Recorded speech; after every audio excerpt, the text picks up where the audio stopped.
Oke, assalamualaikum warahmatullahi wabarakatuh. Oke guys, udah lama banget nih kita, bukan kita ya, saya nggak bikin video di YouTube. Terakhir bikin video di YouTube tuh pas pertama kali masuk ke Jepang.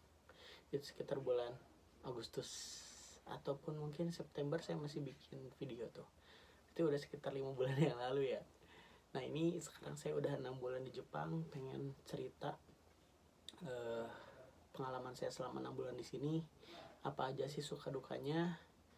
Yuk, daripada bosen gitu ya, dan takutnya channelnya jadi vakum juga, kita sambil jalan-jalan aja yuk ceritanya. Oke, gas.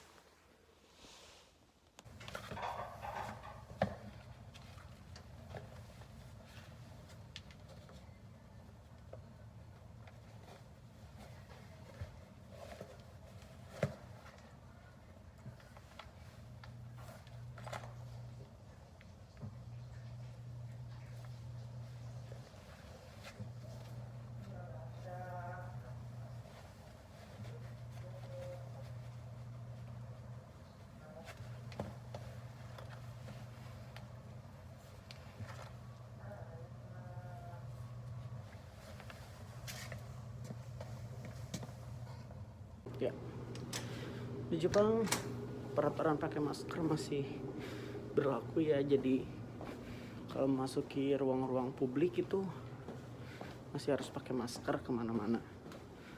Tapi katanya di bulan April atau mungkin bulan awal Maret itu pakai masker udah longgar kali ya. Itu ya sih yang saya dengar. Nah, kita mau kemana? Ini kebetulan kemarin baru gajian juga ya, baru ada uang. Saya mau belanja bumbu-bumbu kali ya ke mall dekat Apata, dan alhamdulillah sih Apatanya deket banget sama mall gitu. Dan di sana ada juga bumbu-bumbu Indonesia. Kita mau ke sana sekarang. Oke guys, sedikit mau cerita tentang pengalaman saya di Jepang selama 6 bulan ini. Banyak banget suka dukanya, dan memang kata orang-orang sih, kenapa tahun pertama di Jepang itu bisa dibilang sangat berat ya. Pertama, bisa dibilang sangat berat karena banyak sekali perbedaan antara Indonesia sama Jepang ya guys. Baik itu dari segi bahasa, dari segi budaya, dari segi makanan, ya banyak pokoknya. Kita harus bisa adaptasi semua hal tersebut selama di Jepang. Dan ini biasanya saya kalau belanja bumbu-bumbu, belanja sayuran, belanja cemilan tuh kesini guys. Namanya Gyomusupa. Di situ lengkap dan termasuk supa atau supermarket yang harganya paling murah dibandingkan dengan supermarket yang lain. Oke, pertama adaptasi nih guys ya. Adaptasi pertama yang bikin sulit itu yang pasti bahasa ya. Apalagi buat kita anak magang, meskipun udah belajar bahasa Jepang selama di Indonesia itu kurang lebih 6 bulan ya belajar bahasa. Tapi ternyata pas kita sudah sampai Jepang, saya pikir udah belajar sampai 50 bab itu kayaknya udah udah kekuasai banyak hal gitu dari segi bahasa. Tapi ternyata pas sudah di Jepang, kita tuh mungkin ya baru 5% atau mungkin sampai 10% aja bahasa yang kita kuasai gitu. Dan ternyata namanya bahasa itu kan fleksibel ya kan. Fleksibel dalam artian tidak kaku gitu seperti apa yang telah kita pelajari di Indonesia. Otomatis pas sampai Jepang itu kita belajar, bisa diistilahkan kita belajar dari nol lagi gitu. Apalagi bahasa-bahasa di kerjaan. Contoh nih, waktu di Indonesia tuh saya belajar tentang dasar-dasar bahasa Jepang gitu ya. Dasar-dasarnya itu contoh, saya cuma belajar bentuk-bentuk sopan dari bahasa Jepang. Sedangkan di kerjaan yang dipakai itu bahasa Genba. Karena saya kerja di Genba ya, atau bahasa yang kasarnya lah gitu. Dan itu gak terlalu saya dalami gitu. Otomatis ketika orang-orang pakai bahasa futsu atau pakai bahasa biasa atau istilahnya bukan bahasa sopan, ya otomatis otaknya agak ngelag ya guys. Gitu. Itu untuk adaptasi bahasa. Jadi untuk bahasa sendiri pun ketika sampai Jepang kita belajar lagi. Belajarnya itu bukan dari buku lagi, tapi belajar dari lingkungan sekitar. Belajar langsung dari bagaimana cara orang Jepang ngomong. Belajar langsung bagaimana cara orang Jepang bersikap gitu. Nah itu dia. Itu untuk adaptasi pertama soal bahasa guys.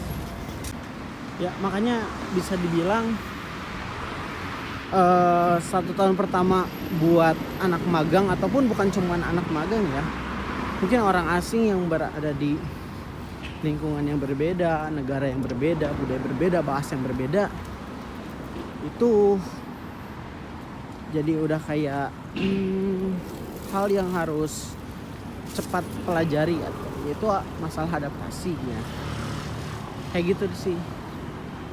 Makanya kenapa tahun pertama disebut tahun yang paling berat, karena itu adalah masa-masa adaptasi kita. Terus yang kedua nih guys, adaptasi saya yang berat selama di sini adalah soal makanan. Kita sebagai orang muslim nih yang datang ke negara yang muslimnya tuh minoritas banget. Nah, masalah makanan ini adalah hal yang sangat jadi adaptasi yang berat ya. Apalagi saya pribadi sih di perusahaan tuh disediakan makanannya. Dan disediakan ini memang sebetulnya sama perusahaan tuh udah dipisah mana makanan buat orang Indonesia yang mayoritas muslim, mana makanan buat orang Jepang. Tapi tetap aja ada kalanya mereka cuman bikin satu menu yang makanannya tuh mengandung babi gitu. Otomatis kita harus lebih aware lagi kan, nanya gitu sebelum makan, apakah ini ada babinya atau enggak gitu. Tapi enaknya kalau kita nanya gitu pasti mereka jawab dan jujur gitu. Oh maaf, yang ini ada babinya, yang ini yang enggak. Kayak gitu sih. Otomatis kan makanan pun enggak semua makanan bisa kita makan gitu. Yang kedua soal rasa. Ini juga berat banget buat kita orang Indonesia yang tiap hari itu makanannya bumbunya serba medok, gurih, pedes gitu. Dan kalau makanan Jepang itu agak sedikit hambar ya guys.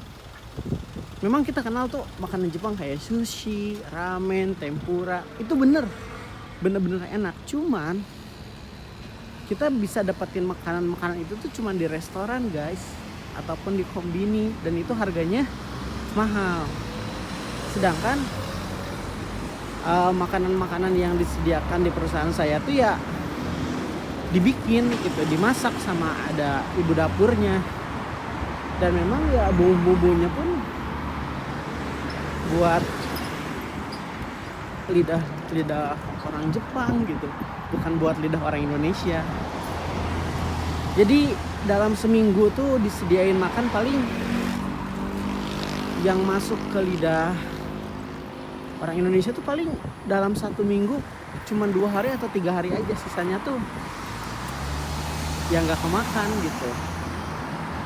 Kecuali kalau kitanya udah terbiasa kali ya. Kalau udah terbiasa dengan bumbu-bumbu Jepang, mungkin kita akan makan juga gitu. Nah itu dia adaptasi terberat kedua selama di sini. Nah udah mau nyampe guys.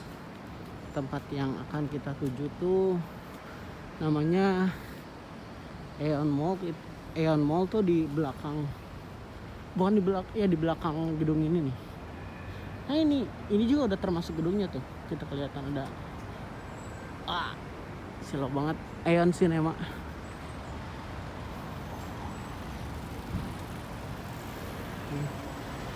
Dan ini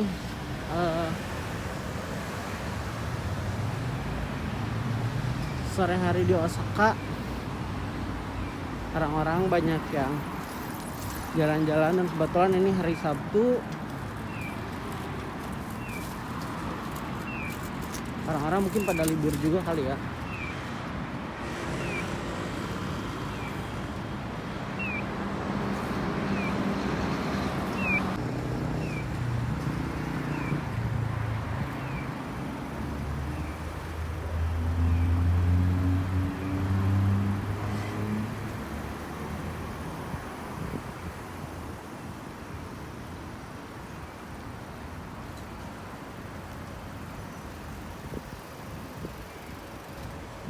Nah itu dia pintu masuknya tuh banyak.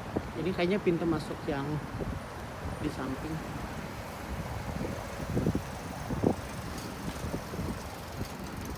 Di sini nggak ada lampu merahnya, jadi jalan kaki, karena di Jepang tuh berjalan kaki diutamakan. Otomatis kalau ada lampu merahnya itu mobil-mobil pasti pada berhenti.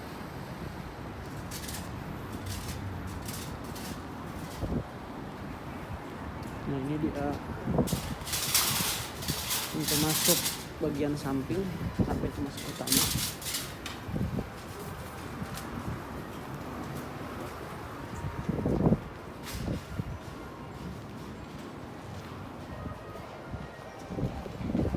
Kita udah masuk di dalam mallnya. Kalau di dalam nggak terlalu dingin, beda sama di luar tadi. Dingin banget. Jalan-jalannya sendirian aja.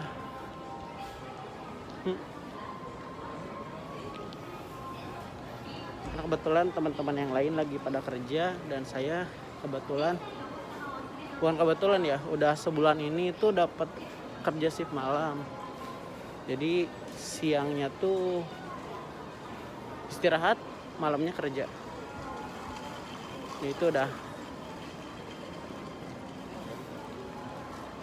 ada tokonya yang jual makan bumbu-bumbu Asia. Kita ambil dulu keranjangnya. Dan incaran pertama saya itu kalau belanja bulanan pasti kecap. Harganya tuh 537 yen. Segede gini bisa untuk 1 bulan guys.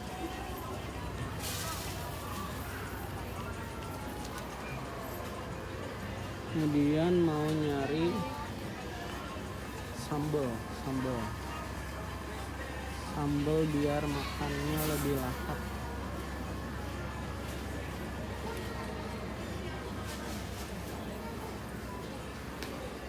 Oke. Ini sambalnya guys. Waktu itu beli sambal yang ini gitu kalau gak salah. Mana ya, lupa ya. Oh ini. Beli sambal yang ini harganya 430 yen. Kita coba sambal rasa lain aja ya kali ya. Kita beli sambal yang ini karena itu enak juga, agak asin dikit. Kita coba yang rasa baru guys.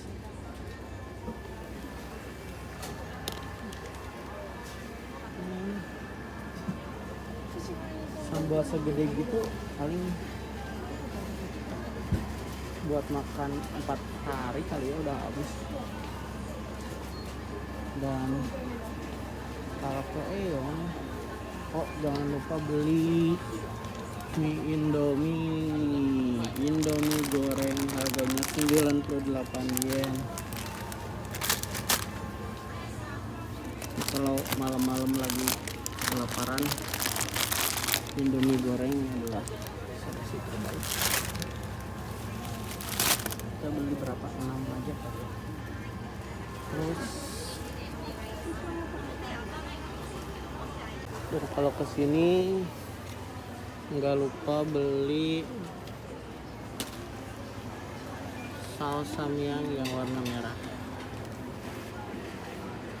Ini buat mie enak banget, satu aja cukup kali ya. Oke guys, belanjanya segini dulu aja, karena untuk belanja yang lain itu bisa beli ke Gyomusupa, dan di Gyomusupa tuh lebih murah-murah guys. Karena ini beli yang di Gyomu nggak ada aja, yaitu kecap, samyang, sambal, sama Indomie. Sisanya nanti beli di Gyomusupa biar lebih murah. Kalau kita bayar, kita antri dulu. Antriannya panjang nggak ya?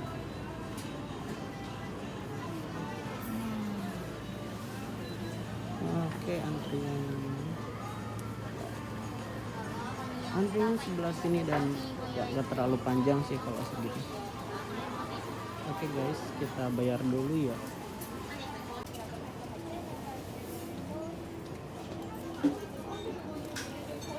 Kita bayar dulu ya guys.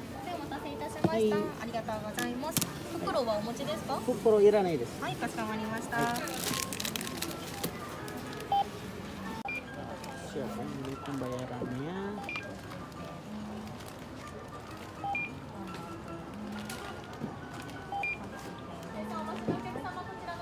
Oke, belanjanya udah selesai guys.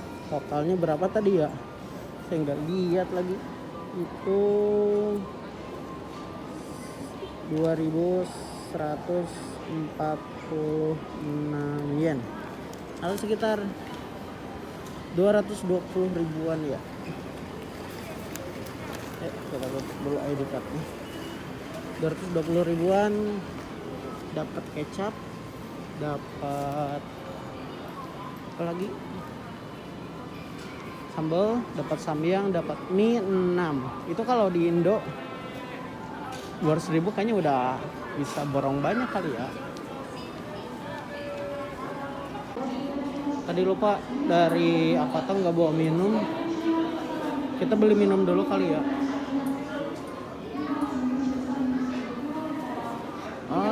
Di sini ada rasa strawberry guys, kita beli yang ini aja.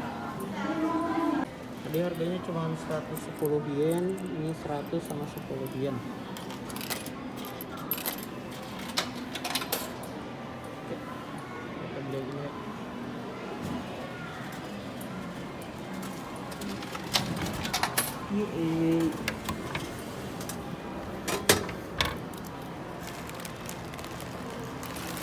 Guys, kesukaan saya susu strawberry. Dan adaptasi ketiga yang paling berat tuh adalah masalah perbedaan cara kerja orang Indonesia dengan orang Jepang. Kita minum dulu susunya ya.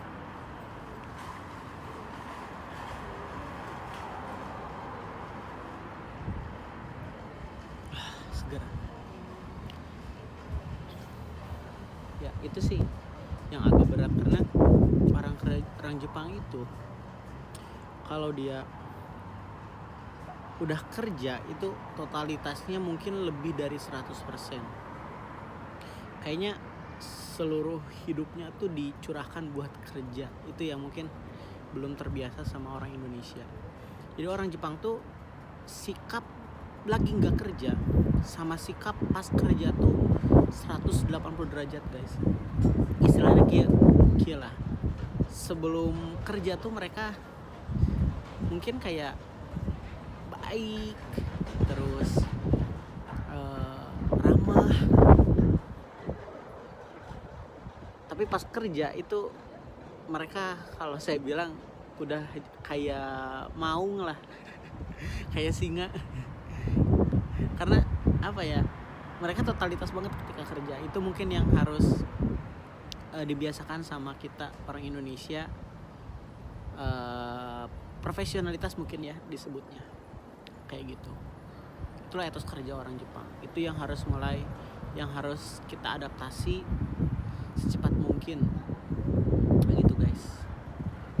Ya kalau hari Sabtu atau Minggu feeling saya paling kayak gini, belanja tuh bukan belanja baju atau belanja elektronik ya, cuman belanja buat perut gitu, belanja buat makan. Karena ya itu dia, makanan Jepang tuh nggak semuanya bisa masuk ke lidah, nggak semuanya bisa dinikmati gitu. Makanya saya beli kecap, beli sambal biar tetap bisa makan selama di Jepang kayak gitu guys. Dan makasih banyak nih teman-teman yang udah nonton sampai akhir video ini. Buat teman-teman yang ingin ke Jepang, semangat, belajar bahasanya ditingkatin lagi, kemudian latih mental kalian selama di Indonesia, dan kalau bisa adaptasi secepat mungkin biar kamu setelah datang ke Jepang bisa betah dan jangan sampai nyari info jalan atau malah berhenti di tengah jalan. Itu sih saran saya. Makasih yang udah nonton, dan alhamdulillah saya juga senang banget bisa upload video lagi di YouTube, dan mudah-mudahan minimal seminggu sekali bisa upload lah ya, karena memang 6 bulan ini selama di Jepang gak ada waktu sama sekali guys. Meskipun ada waktu, moodnya gak ada. Kayak gitulah. Oke, bye. Kalau misalkan ada yang mau ditanyakan tentang perjepangan, di komen aja. Nanti insya Allah kalau misalkan saya bisa jawab, insya Allah pasti saya jawab. Kayak gitu guys. Terima kasih banyak. Assalamualaikum warahmatullahi wabarakatuh.